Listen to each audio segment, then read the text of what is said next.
Hello everyone, my name is Autumn and today I would like to share with you one of my favorite Christmas books called Twas the Night Before Christmas. So the way I'm going to do this is I'm going to read and then I'll show you the pictures to make it easier. Okay. 'Twas the night before Christmas and all through the house not a creature was stirring, not even a mouse. Oh, hello.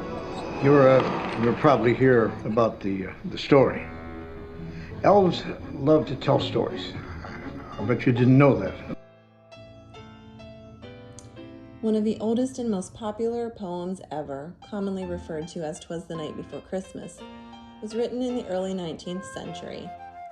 Though its author is disputed, with the poem being attributed to both Clement Clarke Moore and Henry Livingston Jr., it was definitely first published on December 23, 1823, in the Troy Sentinel newspaper in upstate New York.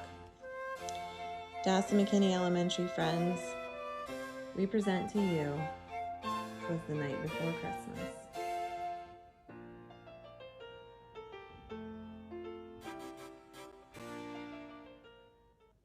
"'Twas the night before Christmas, when all through the house not a creature was stirring, not even a mouse.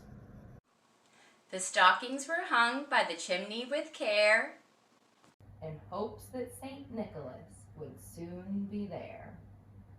The children were nestled all snug in their beds, while visions of sugar plums danced in their heads. Mama in her kerchief, and I in my cap, had just settled our brains for a long winter's nap. Out on the lawn there arose such a clatter. I sprang up from the bed to see what was the matter. Away to the window I flew like a flash. Tore open the shutters and threw up the sash. The moon on the breast of the new fallen snow gave the luster of midday to objects below. When what to my wondering eyes should appear, and a miniature sleigh and a tiny reindeer, with a little old driver so lively and quick. I knew in a moment it must be Saint Nick. More rapid than eagles his coursers they came.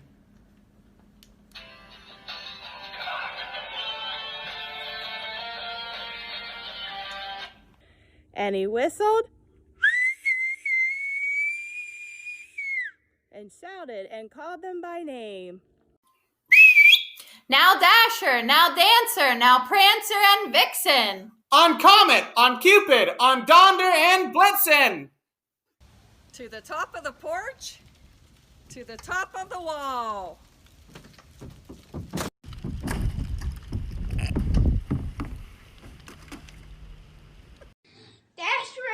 That's right, oh!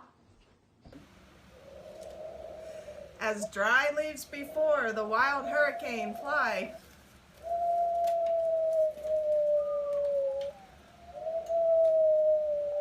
when they meet with an obstacle, mount to the sky.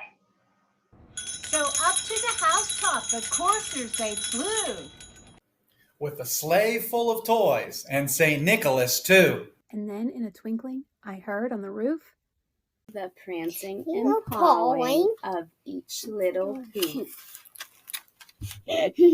As I drew in my head and turning around,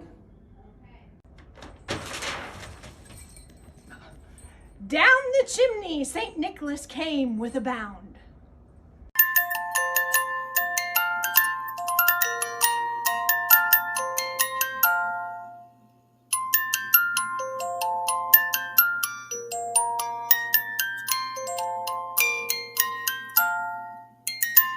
He was dressed all in fur, from his head to his foot.